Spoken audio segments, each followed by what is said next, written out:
Hello friends, आप लोगों का स्वागत है mathematics zone by Rakesh zone में। दोस्तों, आज हम क्लास 11th के बारे में कुछ चीज़ें डिस्कस करने वाले हैं। जैसा कि आप लोगों को पता है कि आप नए नए क्लास 10th से प्रमोट होकर क्लास 11th के अंदर आए हैं, तो आपने मैथमेटिक्स आपका एक सब्जेक्ट चूज़ किया होगा। चाहे आप नॉन मेडिकल के स्टूडेंट हैं, या फिर आप आर्ट्स विद मैथ के स्टूडेंट्स हैं, या फिर आप कॉमर्स के स्टूडेंट हैं, आपने मैथमेटिक्स को एक सब्जेक्ट के रूप में लिया है। दोस्तों, मैं आज इस वीडियो को बनाने का तात्पर्य सिर्फ इतना है कि मैं इस मैथमेटिक्स की क्लास शुरू करने वाला हूँ, क्लास 11th की।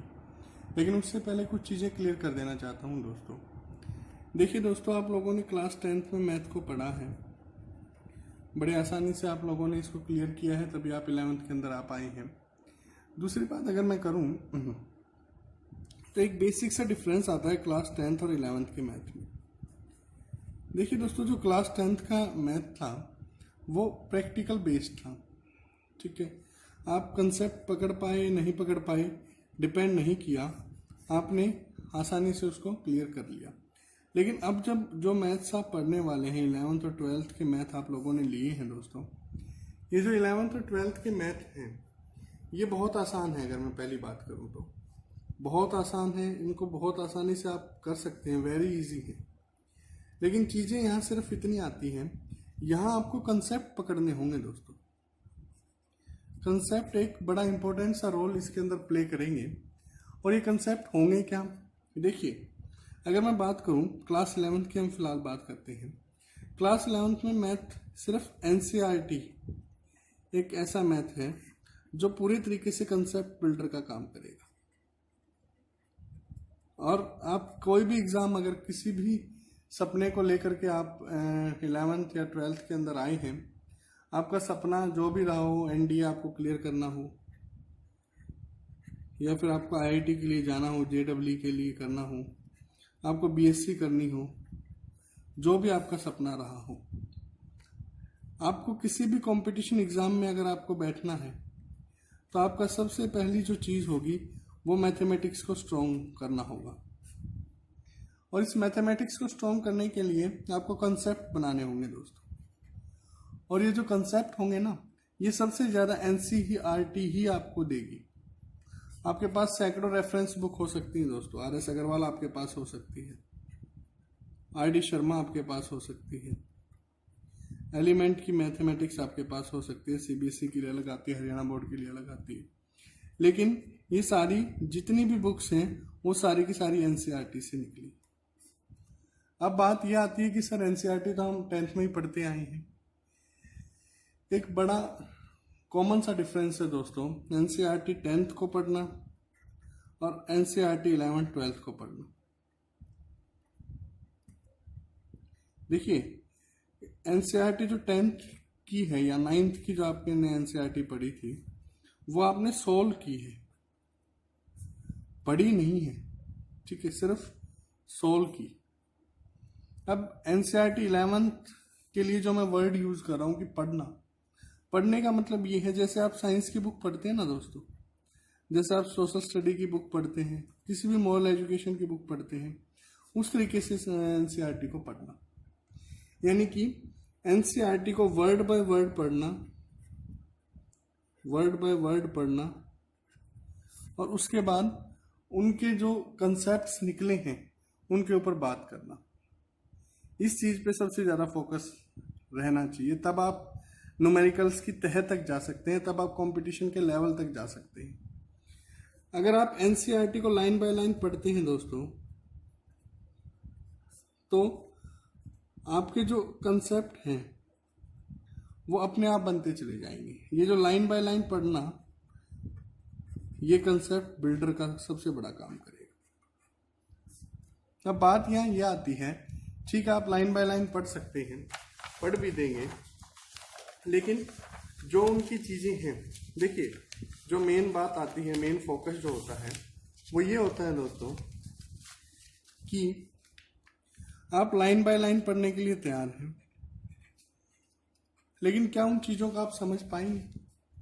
उसी चीज के लिए इस वीडियो को मैं लेकर के आया हूँ दोस्तों। आप बिल्कुल नहीं समझ पाएंगे, मैं पहले बता रहा हूँ ये बात, क्योंकि उसको समझाने के लिए एक तरीके की जरूरत होती है, एक डिटर्मिनेशन की जरूरत होती है, जो हम आपके लिए लेकर के आएंगे।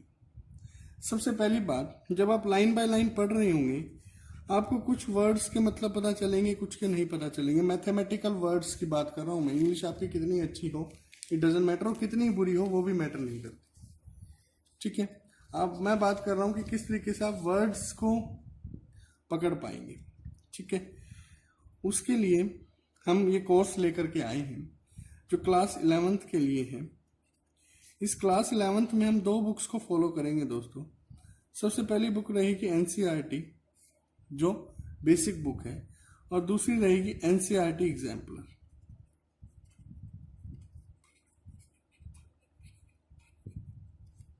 जो एनसीईआरटी की बुक रहेगी उसको हम 2 पार्ट्स में पढ़ेंगे दोस्तों।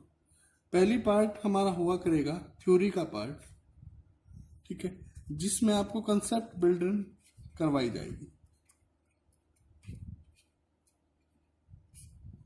कि किसी भी टॉपिक को, जैसे मान लीजिए पहला टॉपिक आपका सेट्स है।